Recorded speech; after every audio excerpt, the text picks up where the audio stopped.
नमस्कार, मैं हूं Subhash Nishad. I connect news में आपका स्वागत है। सबसे पहले खबरें उत्तर प्रदेश से। नजाकत व नफासत के शहर लखनऊ में वैलेंटाइन डे के अवसर पर ई रंगीन मौसम का मिजाज देखने को मिला।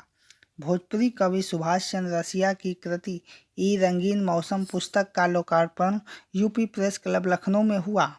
आइए जानते हैं पुस्तक के बारे में सीधे सुभाष चंद्र रसिया जी से कि पुस्तक में ऐसा क्या लिखा है कि मौसम ही रंगीन हो गया है।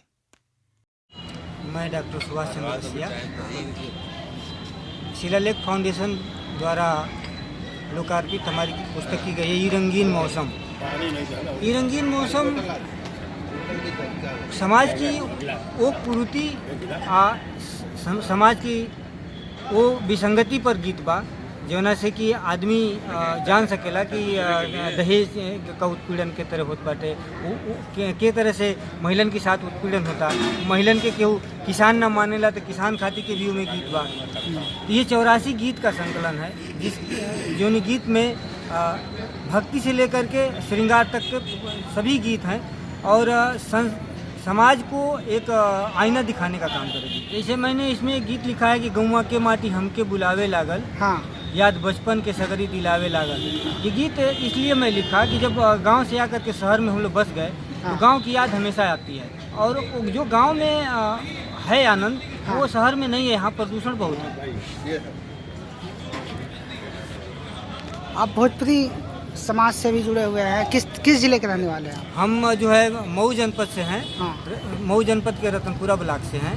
तो इस तरह के आपके अंदर किस तरह जिज्ञासा कब से उत्पन्न हुई, आखिर इस तरह की साहित्यिक रचनाओं में और कवि के रूप में स्थापित हो सके आप, और आज आपका ये पुस्तक विमोचन हुआ है। कितनी पुस्तकें हैं आपकी और कब से इस क्षेत्र में लगाव है आपका? इस क्षेत्र में हम जो है अपने स्कूल के दिनों में जब, हाँ, कक्षा 7-8 में हम लोग पढ़ते थे तो बाल सभा होती थी, हाँ, तो उन बाल सभा से निकल के पहले गीतों की हम पैरोडी लिखते थे। इसके बाद जो है हम लोग गीत लिखने लगे और भोजपुरी में हम तब अच्छा लिखने लगे। जब हम हाई स्कूल तक में पढ़ने आए तो हम गीत लिखना शुरू कर लिए थे। तो लोक संस्कारों और लोक सभ्यताओं पर हम गीत लिखते थे कि कैसे समाज में विसंगतियाँ होती हैं, कैसे जो है दहेज के लिए लोग बेटी को मारते हैं, कैसे जो है समाज में जो है एक तरह से कई जादू टोना, ये सारी समस्याओं से जूझती है जनता। तो उसके लिए मतलब कि सबके सुझाव के लिए हम उसमें गीत लिखते रहे। तो कहाँ कहाँ प्रकाशित होती थी आपकी कविताएं और अभी तक कितनी किताबों का आपने जिक्र किया? ये हमारी पहली कृति है, हाँ, लेकिन साझा संकलन कई हमारे हैं और हमने जो है एल्बम्स के गीत लिखे, 11 एल्बम्स के गीत लिखे। हमने फिल्मों के पटकथा लिखा। कौन सी फिल्म? यूपी के नवाबजादे का मैंने पटकथा लिखा था, उसका संवाद लिखा, उसका पटकथा लिखा। तो आज ये आप समारोह किए, इसमें कौन कौन लोग आए और किस तरह का सहयोग आपको मिल रहा है? देखिए, सबसे पहली बात कि भोजपुरी भाषा को लोग समझें, हाँ, और लोग भाषा की तरह समझें।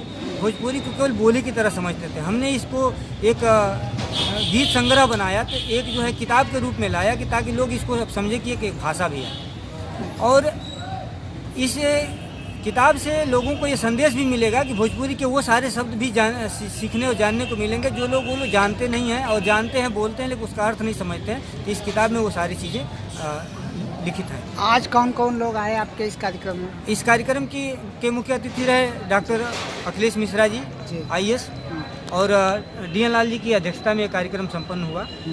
और इस कार्यक्रम के संरक्षक थे डॉक्टर सर्वेश अस्थाना इस्माइल मैन, और प्रभुनाथ राय भोजपुरी समाज के राष्ट्रीय अध्यक्ष हैं जो हमारे विशिष्ट अतिथि रहे। रंगनाथ मिश्रा जी जो साहित्य के लिए समर्पित व्यक्ति हैं, 1962 से उनकी कविताएं और उनके हजारों शिष्य हैं जो साहित्य जगत से में जुड़े हैं। तो चलते चलते आप अपनी किताब के बारे में कुछ खास जो पंक्तियां हैं वो सुना दीजिए। इस किताब में मैंने जो टाइटल लिखा है रंगीन मौसम, उसी का की 2 लाइनें हम सुनाते हैं आपको। हाँ। ई रंगीन मौसम, ई बारिश के पानी, ई रंगीन मौसम, ई बारिश के पानी, चहकी उठ मनवा, चहकी उठ मनवा, चहकी उठ मनवा न बस में जवानी, ई रंगीन मौसम ई बारिश के पानी। बहुत अच्छा। आपने फिर से अपनी इस पुस्तक का नाम बताते हुए ये रंगीन समाज को मौसम। क्या क्या संदेश देना चाहेंगे, ये बताइएगा। मैं यही चाहूँगा कि समाज के लोग इस पुस्तक को पढ़ें और विसंगतियों को अपने जो है दूर करें। समाज को एक आईना दिखाने का काम करेगा कि भोजपुरी एक समृद्ध भाषा है और इसको भाषा के रूप में देखें और इसको जो पढ़ें और भोजपुरी का ज्ञान भी वर्धन होगा और उनको मनोरंजन भी मिलेगा। धन्यवाद आपका। कार्यक्रम में मुख्य अतिथि आईएएस डॉक्टर अखिलेश मिश्रा, मुख्य वक्ता पूर्व आईएएस डीएन लाल, विशिष्ट अतिथि अखिल भारतीय भोजपुरी समाज के राष्ट्रीय अध्यक्ष प्रभुनाथ राय, विशेष सानिध्य डॉक्टर रंगनाथ मिश्रा सत्य, अध्यक्षता हिंदी संस्थान के पूर्व कार्यकारी अध्यक्ष उदय प्रताप सिंह, संरक्षक कवि सर्वेश अस्थाना और कार्यक्रम का संचालन गीतकार मुन्ना पाठक ने किया। I connect news bureau, Lucknow.